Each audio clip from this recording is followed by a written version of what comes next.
Muchas gracias, señor presidente. Con carácter previo, de forma necesaria, vayan por delante las palabras del Grupo Parlamentario Popular de pésame y condolencias a las familias de los cientos de fallecidos por los trágicos sucesos de Valencia.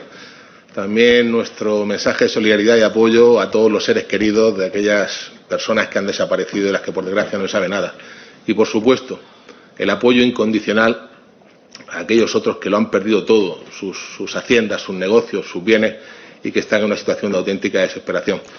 Vaya hacia ellos nuestro mensaje de apoyo, que es del Grupo Parlamentario Popular, pero estoy convencido que es de todas las fuerzas políticas de nuestro país, porque tienen que saber nuestros hermanos valencianos que estamos con ellos, que no los vamos a dejar solos, que vamos a acompañarlos hasta el final y que toda la fuerza y ánimo del mundo para Valencia. Amun Valencia, y entramos en el fondo de la cuestión.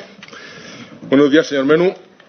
Sea bienvenido al Senado y a esta comisión de investigación. Buenos días, señor. Desde el Grupo Parlamentario Popular le informamos que nuestro único objetivo es conocer la verdad sobre las responsabilidades políticas que se puedan derivar de las investigaciones actualmente en marcha por la UCO y la justicia en relación con el rescate de Air Europa. Por tanto, vaya por delante que usted no está siendo investigado, que nosotros no discutimos en absoluto su presunción de inocencia, pero sí le advierto su obligación legal de decir la verdad en relación con aquellos hechos que usted pudiera conocer. Pues, debo advertirle que antes ya han venido por aquí otros comparecientes que entraron a esta sala igual que usted y al día siguiente su situación procesal cambió de forma muy negativa para los mismos, por lo que mintieron o por lo que callaron. Y entrando ya en materia, señor Menú, tengo que empezar por preguntarle en relación con su vinculación contractual con Globalia. Ha dicho usted que terminó a comienzos de 2020. Sin embargo, le digo, según consta en su LinkedIn, usted fue director corporativo de Globalia de enero del 17 a febrero del 21 y que en febrero del 21 pasa a director de desarrollo comercial corporativo de Aboris, empresa dentro del mismo grupo, en donde está hasta febrero del 23, donde ya salta a Jumbo Tours. ¿Es correcto? Lo que no es correcto es que en el mes de abril entré en el ERTE al 100%, por lo tanto, a pesar de que mi vinculación contractual por las características del ERTE seguía ligado a la empresa, mis funciones cotidianas pues, y mi presencia en la compañía habían desaparecido. Hasta abril de 2020. Exactamente. Correcto. Si mal no recuerdo, perdóneme la fecha, debe estar mi contrato del ERTE muy bien fijado en la fecha que dejé de ir a la oficina. Estaba usted dentro de lo que se consideraba el núcleo de dirección importante de la compañía. De hecho, la web preferente, septiembre del 17, lo situaba usted como uno de los dos ejecutivos más ascendentes dentro de la corporación e incluso Forbes, en septiembre del 20, lo califica usted como uno de los 10 principales ejecutivos de la compañía en las áreas que usted ha dicho, desarrollo internacional de negocio e innovación. ¿Es todo esto correcto? Participaba del comité de dirección integrado por 10 personas, como usted dice, señoría. Muy bien. En virtud de esas responsabilidades del trabajo que usted desempeñaba, lo ha reconocido. Usted tenía una relación personal cercana con Hidalgo. Ha dicho usted que incluso que lo consideraba su amigo. En ámbitos empresariales así se conoce de forma general esos viajes que hacían juntos, al más alto nivel, autoridades mexicanas, en Brasil con Jair Bolsonaro. En México no he estado nunca con el señor Hidalgo, perdone. Pero en Brasil con Jair Bolsonaro sí, y en Nicaragua con el comandante Daniel Ortega también. Y con muchos otros presidentes. Bien, en relación de esa cercanía, ¿sigue usted teniendo contacto con el señor Hidalgo? No el que tenía antes. ¿Sabe usted ahora mismo dónde está él? No, lo desconozco. Pero ¿cuándo fue la última vez que hablaron ustedes? En agosto, señoría. En agosto. En el mes de agosto. ¿Y sabía usted dónde estaba en agosto? Sí, me lo encontré en la Argentina, donde yo estaba pasando mis vacaciones con mi familia. ¿Y él le dijo que estaba allí trabajando, residiendo, de vacaciones? ¿Cómo estaba él allí? No, creo que estaba en un breve viaje de vacaciones, era el mes de agosto. Bien. Pero sí, Argentina es muy grande, imagino que contactaron ustedes para verse, no fue un encuentro casual.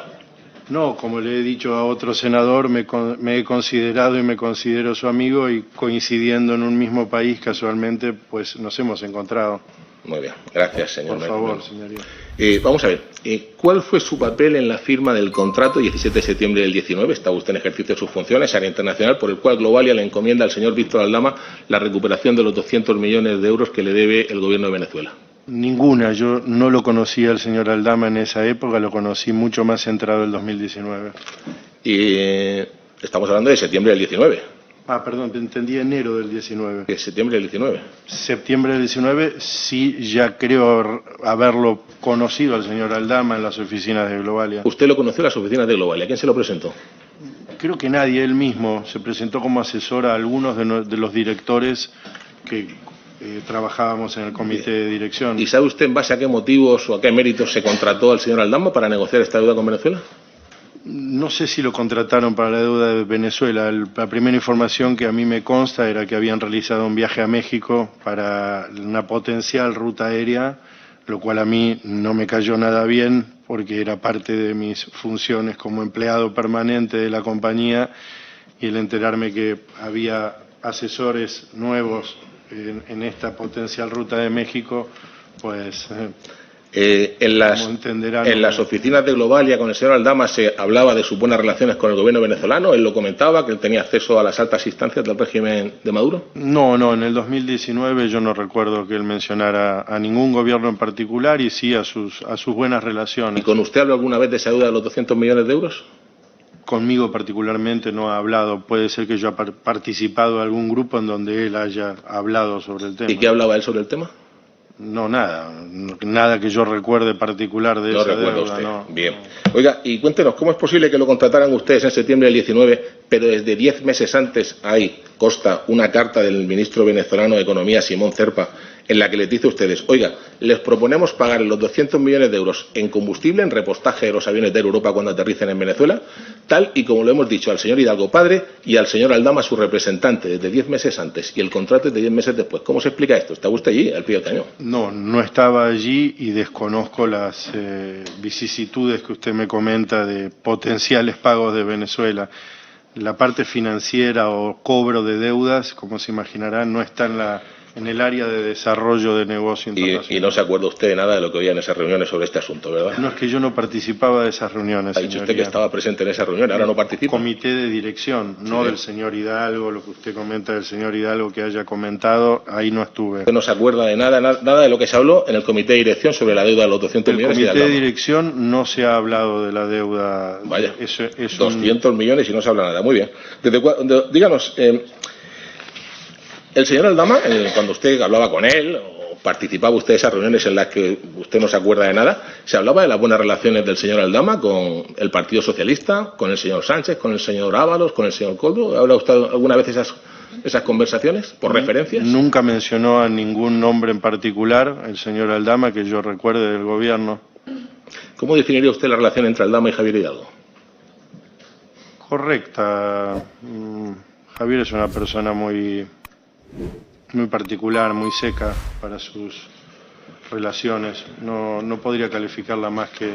Pues oiga, para normal. ser correcta, parece que la confianza entre ellos no es que fuera mucha, sino que era máxima, porque le encomendaron ustedes nada menos que la gestión del cobro de los 200 millones de euros que les debía Venezuela y la gestión del rescate con el gobierno de España por 615 millones de euros. 815 millones de euros, algo de cercanía parece que denotan. Pero es que es más, a la inversa, Aldama le encomendó a ustedes, a Air Europa, posiblemente tenga usted que ver con esto porque era tráfico internacional, el transporte de las mascarillas de la trama Coldo en un momento tan delicado como la pandemia. 30 de marzo del año 2020, 2,1 millones de euros. Contrato firmado entre Soluciones de Gestión, la empresa Aldama, y ustedes, por un lado.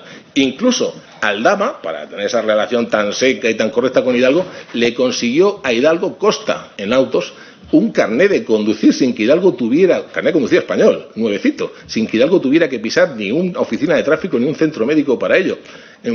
¿Usted esto lo ve como algo así seco y correcto o denota que más bien hay mucha confianza?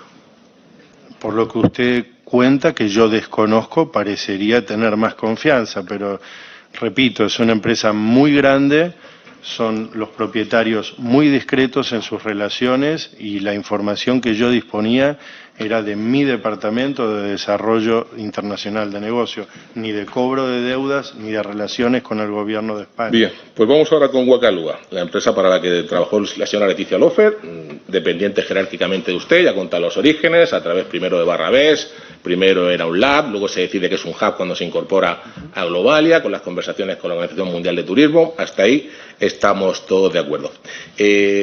Díganos, eso era Guacalúa, ¿verdad? Así surgió, ese era su objetivo. El primer objetivo era un trabajo de innovación interna, como le digo, para intentar acortar una brecha muy grande que existía entre las plataformas digitales turísticas y las empresas tradicionales del sector. La idea de Javier, recién llegado a la dirección general del grupo, era poder invertir en innovación para poder acercarnos a las empresas grandes tecnológicas de turismo. Bien. ¿Y considera usted que la de Wacalúa fue una experiencia de éxito?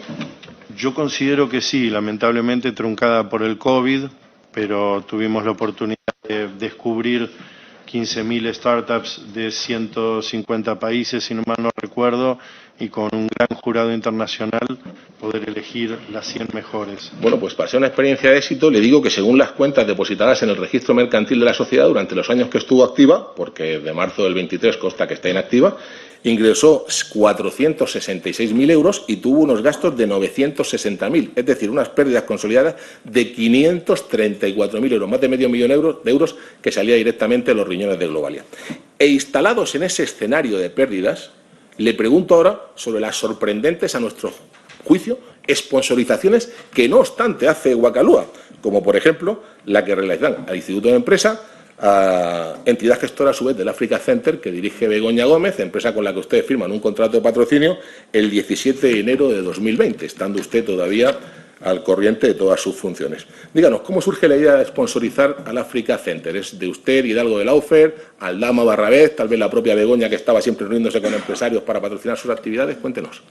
Primero, cuanto a la facturación, yo considero que para invertir en innovación y crear estas plataformas globales se necesita mucho más dinero que el que usted ha mencionado y hay que entender como empresario que los primeros años es difícil llegar a un punto de break-even. No obstante, Wacalúa, como bien ha dicho, venía bien encaminada en ese sentido.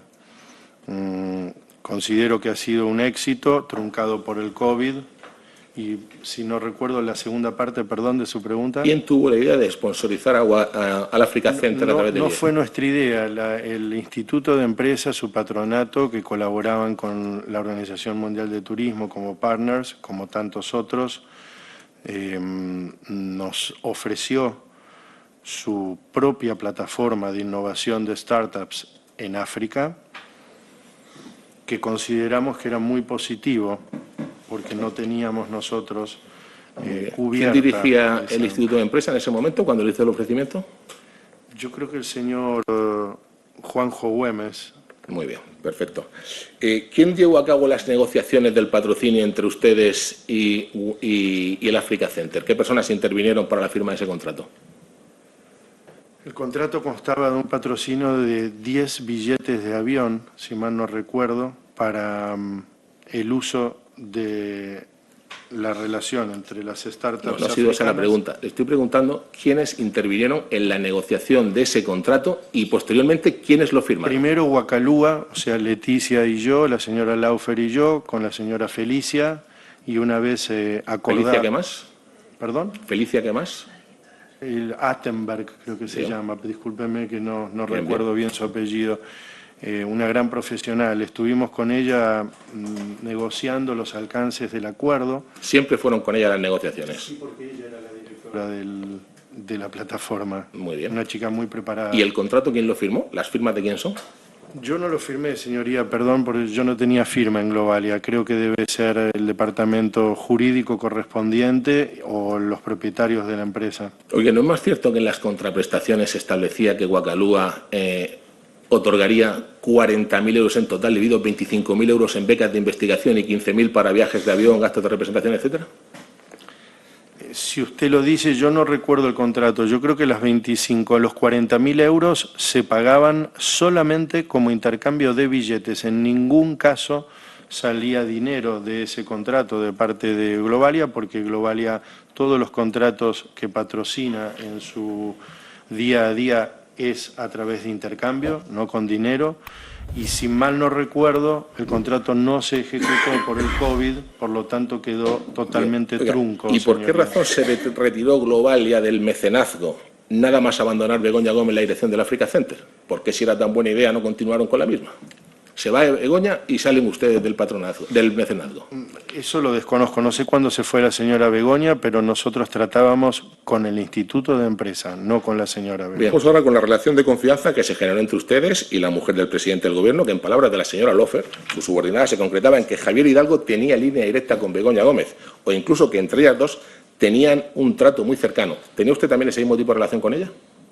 La señora Gómez es una persona con un trato cercano. Yo en esa época estaba viviendo el nacimiento de mellizos, que perdimos uno con mi señora, y ella se mostró muy cercana, la recuerdo especialmente en un momento doloroso, mandándome, por ejemplo, un mensaje de apoyo en un momento muy difícil de mi vida. Si eso se refiere a que es una persona cercana y empática, pero no mucho más.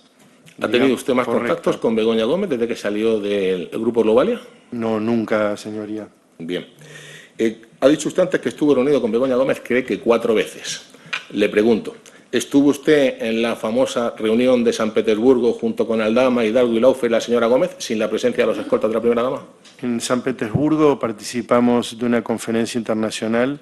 En mi mesa estaba sentada la señora Felicia, que era la directora del Africa Center.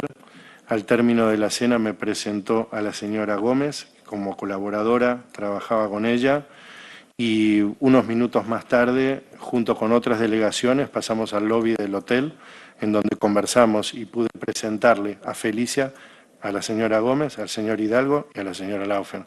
Bien. ¿Y estuvo usted también con ella en la reunión, en el viaje a Georgia, al que también fue Aldama? No recuerdo que la señora Gómez participara de ningún viaje. La señora Laufer se ha dicho que estaba la señora Gómez. No. ¿No? Perdóneme, pero creo que es incorrecto. Bien. ¿Y en la presentación de Londres? Tampoco he participado de ese viaje. ¿Y en los 2 encuentros que hubo en IFEMA con ocasión de Fitur 2020? He estado en IFEMA en 2020 y participé, sí, de la visita de la señora Gómez al stand de Huacalúa, en donde hicimos una foto, producto del acuerdo. ¿Y en algunas reuniones telemáticas posteriores ha estado usted alguna vez con ella? No, nunca, señoría. Bueno, ahora le voy a preguntar por una serie de cuestiones que, según usted, no vivió ya porque ha dicho que se había en abril de 2020, pero como estaba usted en el comité de dirección, debo preguntarle, a ver qué es lo que conoce sobre las mismas. Vamos a ver. Nos llama mucho la atención que después de varios meses de aparente relajación en la intensidad de los contactos, los mismos se reactivaran con fuerza de cara al verano de 2020. Curiosamente, justo cuando Hidalgo empieza a negociar con el Gobierno el rescate de la compañía. ¿Estuvo usted en algunas reuniones con las que Begoña fue a Globalia y estaba Javier Hidalgo de fecha 24 de junio o de 16 de julio en las oficinas de Globalia, esta última igualmente con Aldama presente? Sin confirmarle las fechas, puedo confirmarle que sí estuve con los equipos de Huacalúa y del Africa Center, manteniendo una reunión en los despachos de Globalia, y tratamos acerca de todas las startups que habíamos descubierto en los meses anteriores, que era el producto de nuestra colaboración. Entonces vamos a ver, señor Menú, nos acaba usted por pasiva que desde abril ya no tenía contacto con la empresa, pero en el mes de julio sí estaba reuniéndose con Begoña Gómez y con el comité de dirección en Globalia. Claro, a pesar de estar en el ERTE, siguiendo siendo empleado, cuando te convocan para una reunión particular. Por tanto, no se desvinculó usted en abril, siguió trabajando cuando se le pedía que trabajara. Bien. Sí. ¿Y en la videoconferencia que tuvieron Hidalgo y Begoña el 24 de julio? No, señoría, no. ¿Ha estado usted en alguna reunión junto con Barrabés y Begoña? No, señoría. Pues mire, fueron varias las reuniones entre Hidalgo, Begoña, Aldama, también estaba Barrabés. Todo lo que le digo consta en investigaciones que ha hecho la UCO. Y le digo todo esto porque para nosotros son reveladores dos datos. Por un lado, porque efectivamente se ve en esas conversaciones, esas reuniones grabadas, que el contacto era muy cotidiano y que es cierto lo que le decía la señora Laufer del hilo directo y del trato cercano que al menos tenía su jefe con la esposa del presidente del Gobierno. Y por otro, porque nos llama mucho la atención el que, una vez ya acordados entre finales del 19 y principios de 2020, los patrocinios de Huacalúa y las actividades del Africa Center, de repente se reactivaran de nuevo las reuniones entre ustedes justo al comienzo del verano de 2020, casualidades de la vida, cuando se comienza a tratar del rescate de Globalia. Y yo le pregunto, porque esto es una cuestión que a nosotros nos llama mucho la atención. ¿Qué pintaba Aldama en todos esos encuentros con Begoña Gómez, con la que se supone que ustedes innovaban turísticamente cuando a este señor le habían contratado para que les cobrara una deuda de 200 millones con Venezuela o para que les gestionara el rescate del Gobierno de España de 615 millones? ¿No será porque lo que de verdad hacían era requerir de la influencia de la esposa de Sánchez para que su marido acelerara los trámites en estos asuntos? Señoría, que yo recuerde, el señor Aldama no participó en nuestra reunión de Wacalúa y Africa Center para revisar las startups que he mencionado en junio, si usted dice. No participó en la que usted dice que estuvo, porque consta que hubo más. Bien, porque a nosotros, señor Menú, en las demás no he la impresión participado. que nos da a nosotros y a mucha gente es que esto era un quid pro quo. Ustedes le patrocinaban sus actividades a Begoña y ella y sus socios, Aldama, Barrabés, lo que hacían era abrirle las puertas del Gobierno de España a otros gobiernos amigos, como el de Venezuela, para gestionar sus asuntos. Por cierto, que se lo han preguntado antes, pero le insisto yo, hablando de otros gobiernos amigos como el de Venezuela, en ningún momento, luego usted llevaba las relaciones internacionales, ¿les comentó a ustedes, Aldama, o oyó usted que comentaba en alguna reunión del Comité de Dirección la visita de la señora Delcy, famosa al aeropuerto de Barajas, en la que estuvieron Ábalos y Aldama recibiéndola? No, señoría, jamás he oído ninguna posición del señor Aldama respecto a ningún viaje de ningún integrante del Gobierno de Venezuela. Y no del señor Aldama. ¿Alguien del Comité de Dirección alguna vez comentó, nos ha dicho Aldama que venía Delcy a ver si sacamos adelante lo de los 200 millones? Nunca. Nunca, señoría. Se lo digo porque es que hay conversaciones grabadas y nos llama la atención entre Aldama y Delcy 2 días después de la visita de esta, felicitándose de que todo saliera bien en el viaje y que le pedía a Aldama a Delcy que le trasladara a Maduro que después de que Ábalos, después de lo que había hecho, había que cuidarlo. Sí, esto como muestra de la confianza que había entre ellos. Y claro, si existía esa confianza y ustedes le habían encomendado 200 millones, para nosotros parecería lógico pues que les hubiese dicho algo. Usted dice que no, nosotros no lo ponemos en duda. Sigamos y vamos a centrarnos ahora ya directamente en lo que es el rescate de Air Europa. Cuestión sobre la que queremos dejar clara una cosa. Aquí no estamos discutiendo de si procedía o no el rescate. Aquí lo que estamos hablando es de cómo se gestó el mismo y de las condiciones en que se dio, que es donde nosotros entendemos que es donde están las irregularidades. Insistimos, y se lo digo de verdad con consideración, porque mire usted que los móviles los carga el diablo. ¿En algún encuentro en el que estuvo usted con la señora Gómez se habló del rescate? No, señoría. Muy bien. Sin embargo, lo que es cierto es que tenían ustedes contratado a Aldama, tenían ustedes una iguala de 12.100 euros mensuales desde finales del 19 para que, entre otras cosas, se encargara de la gestión del rescate. Le estuvieron ustedes pagando religiosamente sus mensualidades en abril los primeros 6 meses de forma conjunta, luego en mayo, a finales de mayo, día 18, llega la primera ayuda del Gobierno, el aval del ICO de 140 millones, les pagan junio, les pagan julio, les pagan agosto, justo 3 días después de que el Gobierno anunciara en nota de prensa que empezaban las negociaciones para el rescate, y a partir de ahí se produce un parón, un patrón de 3 meses, fruto del enfado de Hidalgo. Y simplemente le digo lo que se trasluce, lo que se ve en las conversaciones que han sido intervenidas. Resuelto finalmente el rescate en fecha 3 de noviembre, por importe de 475 millones de euros que presta la SEPI a través de 2 préstamos, uno participativo de 240 millones y otro ordinario de 235. Resulta que ya 3 días después, el día 6, le pagan ustedes a Aldama las 3 últimas mensualidades de la iguala y, muerto el perro, supuestamente se acabó la rabia, porque lo que consta en facturas es que ustedes le pagaron 157.000 euros y que a cambio ustedes se llevaron los 615 millones de euros entre avales y préstamos. ¿Hasta ahí es todo correcto, según lo que usted conoce? Lo desconozco. Como director de Desarrollo Internacional, no estaba yo en el día a día de ningún tipo de préstamo, ni asunto financiero, ni jurídico de la compañía por la propia naturalidad de mi cargo, señoría. Bien, y ahora yo le pregunto, y usted me dice si lo sabe o no, ¿no es más cierto que lo que tenían pactado en Globalia con el señor Aldama era que, aparte de la iguala, tenía una prima de éxito de 4,5 millones de euros si la operación salía bien, y que el señor Aldama se la estuvo requiriendo a ustedes el cobro, y que incluso estuvo negociando con Hidalgo padre el cobrarla en propiedades en la República Dominicana?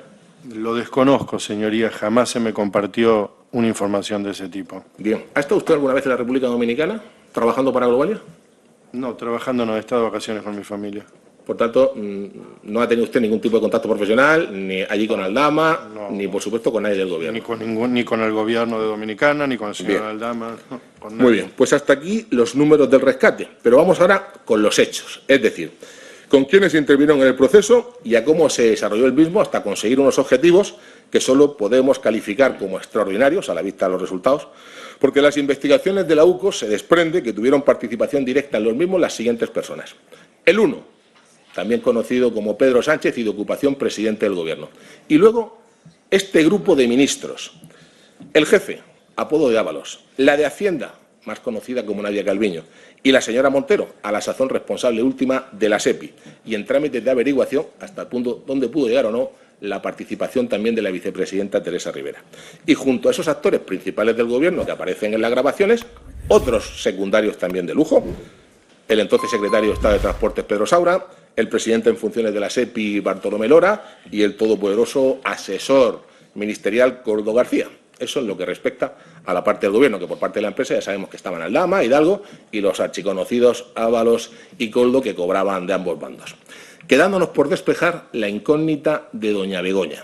A nuestro juicio, con una participación más que segura, pero indudablemente estamos convencidos de que hasta que la UCO no lo diga, no se podrá demostrar su implicación en lo que sería una quinta imputación después de las 4 que ya tiene encima por el asunto de su famosa cátedra. Díganos, señor Menu, ¿conoce usted alguna de las personas que le he citado del Gobierno?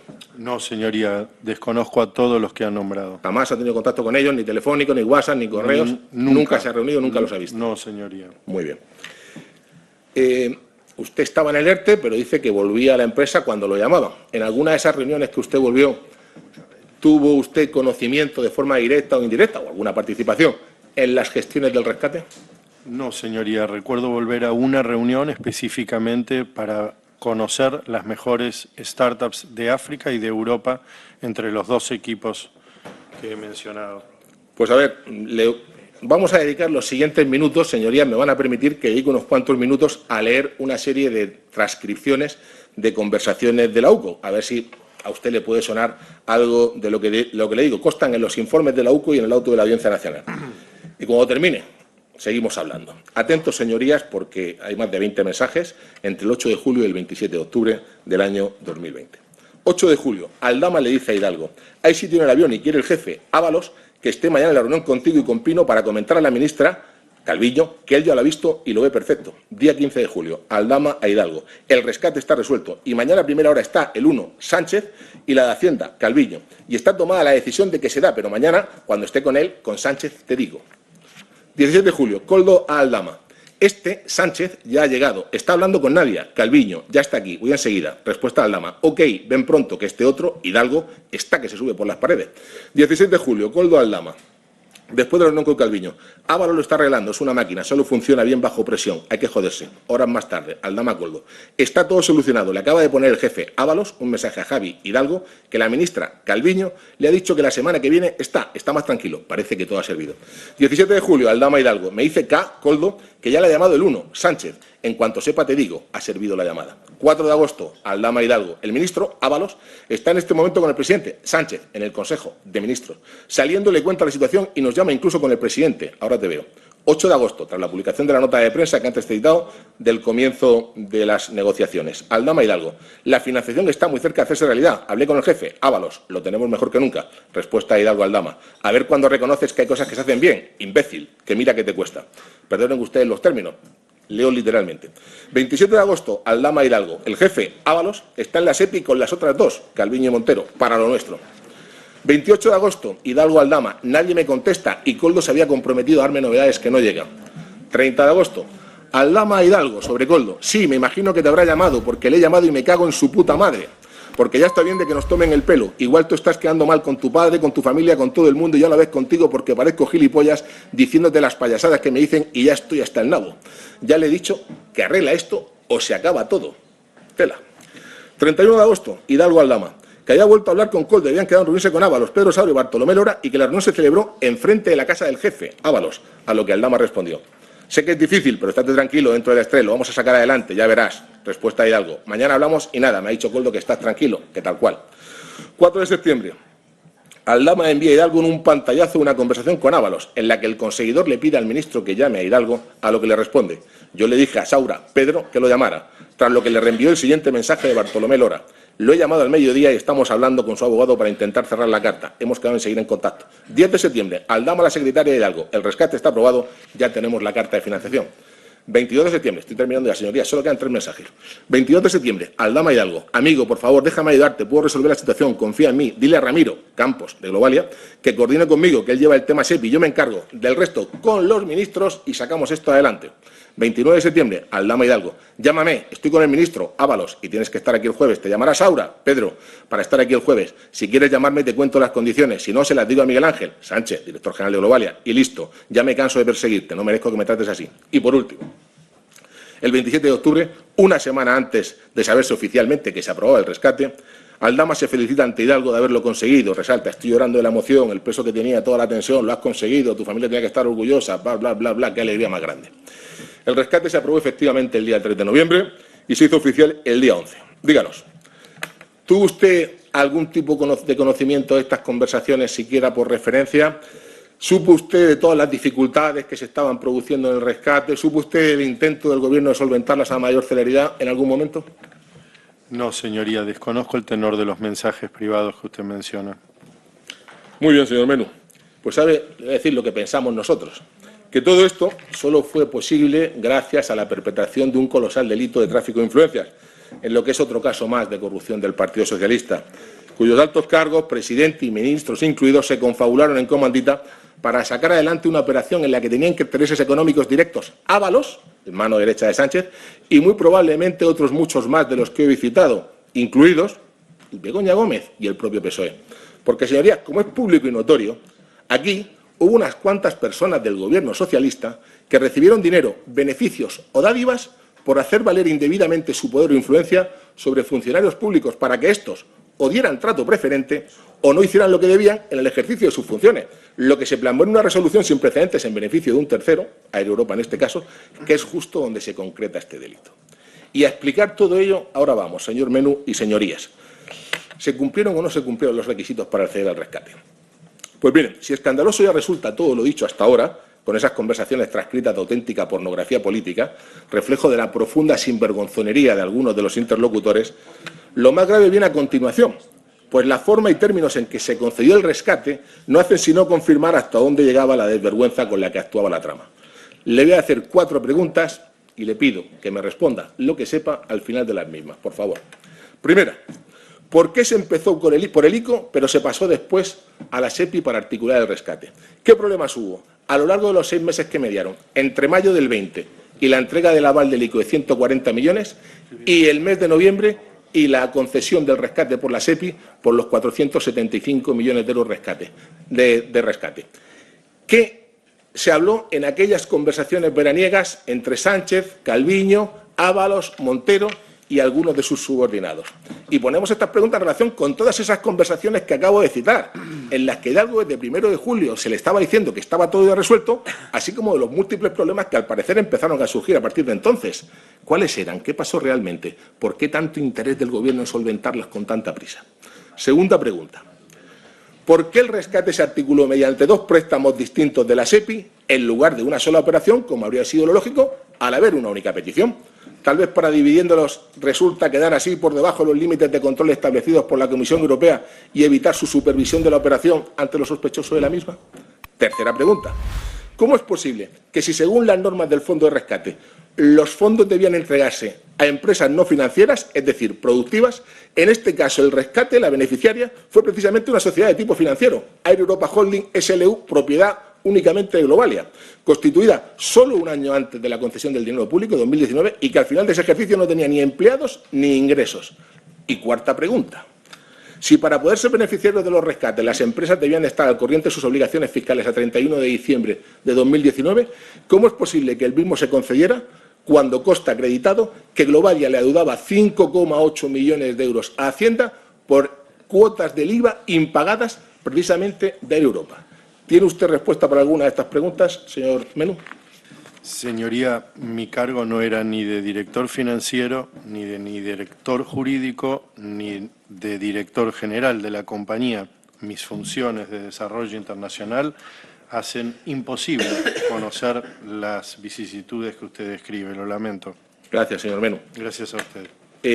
Después de esas 4 preguntas sobre cómo se articuló el rescate, tenemos otras 3 más y debemos seguir, en este caso, sobre las condiciones tan inusitadamente generosas en las que se concedió el mismo.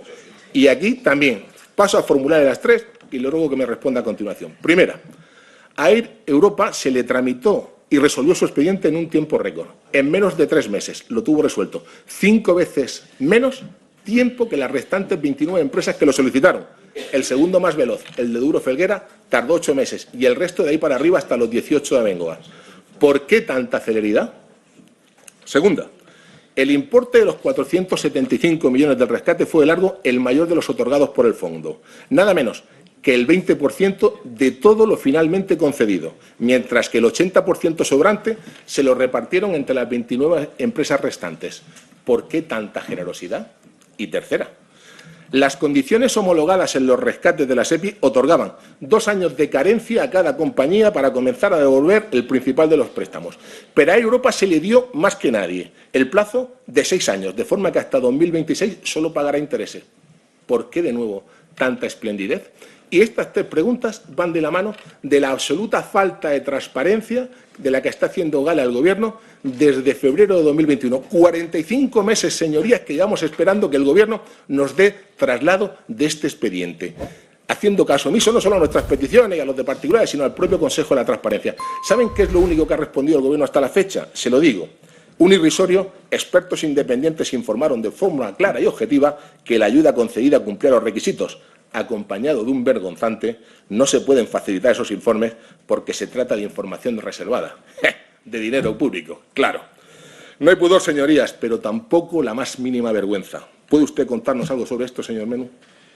Señoría, mis recuerdos de esa época es de una tragedia en nuestra industria, tanto del transporte como aérea, en donde todas las semanas y todos los meses parecían las aerolíneas quebrar.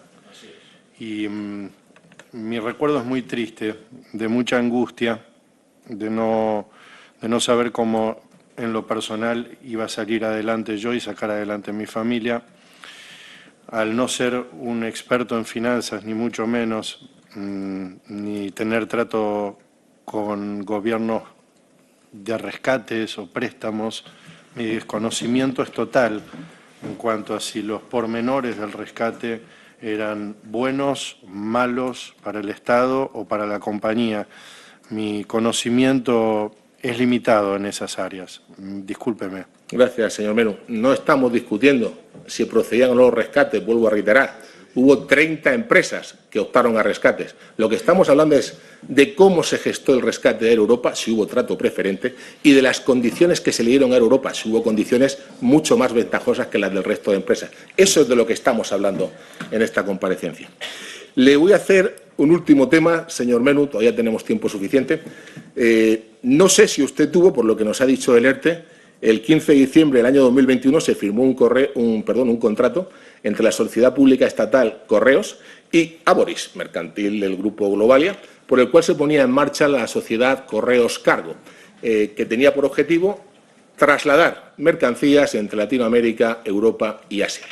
Este contrato se caracteriza porque tiene una serie de cláusulas o de condicionantes que nos llaman mucho la atención. Por ejemplo, que los beneficios se distribuyeran de forma variable, pero, cláusulas esta, si había pérdidas, las asumía íntegramente Correos, no perdía nunca Globalia. Un contrato que además se formalizó con una adjudicación directa, sin que saliera a concurso, que se hace en una época en la que Correos está perdiendo cientos de millones de euros cada año, justo con el señor Serrano, íntimo amigo del presidente Sánchez y su antiguo jefe de gabinete, preside la empresa, y en el que no alcanzamos a comprender cómo se mete en una operación de tanto riesgo, que al igual que en el caso anterior, no sabemos cuántas pérdidas hubo, pero en el foro se habla de decenas de millones de euros.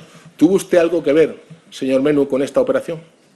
No, señoría. Cuando entré en Aboris, entré junto con Guacalúa como parte de la venta de las empresas del Grupo Globalia, y mis funciones dentro del Grupo Aboris, una vez más, se referían a la innovación y al desarrollo internacional de negocio. Muchas gracias, señor Menú. Pues en lo que a usted respecta, ha terminado lo que es el interrogatorio que queríamos hacerle. Gracias, señoría. Pero ya para concluir, en todo caso, señorías, señor presidente, como conclusión, queremos decirle que desde el Partido Popular denunciamos públicamente que existió una connivencia directa entre Aldama e Hidalgo para, por medio de los buenos oficios del primero con las altas instancias gubernamentales del PSOE, conseguir el rescate de Europa en unas condiciones económicas sumamente ventajosas para esta empresa, desde luego infinitamente mejores que las que consiguieron finalmente las 29 sociedades restantes que lo solicitaron. Y además, que la operación fue planificada, orquestada y ejecutada con el apoyo directo, por un lado, de Begoña Gómez, nexo fundamental de la trama por su acceso directo vía marital al presidente Sánchez, quien se implicó personalmente en esta actuación, y por otro, con Ábalos, alter ego entonces del presidente, su recadero, Koldo, y el resto de ministras implicadas, Calviño y Montero, al menos, así como sus subalternos. Señorías, estamos ante un delito de tráfico de influencias, acompañado de cohechos, prevaricaciones y quién sabe cuántas sinvergonzonerías más. Y el mismo ha sido perpetrada por una trama de corrupción organizada desde las altas esferas del Partido Socialista. Recuerden que el mayor caso de corrupción conocido en Europa hasta la fecha es el de la trama de los ERE, con más de 700 millones de euros defraudados a los parados andaluces por parte de los socialistas de aquella comunidad autónoma. Simples migajas ante las correrías de esta nueva trama del PSOE Sánchez, con al menos las siguientes investigaciones judiciales abiertas a día de hoy por caso de corrupción. Mascarillas, 800 millones. Air Europa, 615 millones. Hidrocarburos, 185 millones. Adjudicaciones de Adif, decenas de millones. El hermanísimo David, millones. La esposísima Begoña, cientos de miles.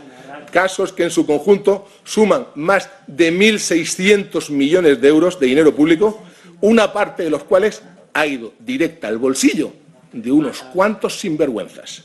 Busquen, comparen y si encuentran algo semejante, díganlo y denúncienlo. Y si no, Pedro Sánchez dimisión, elecciones generales ya. Muchas gracias.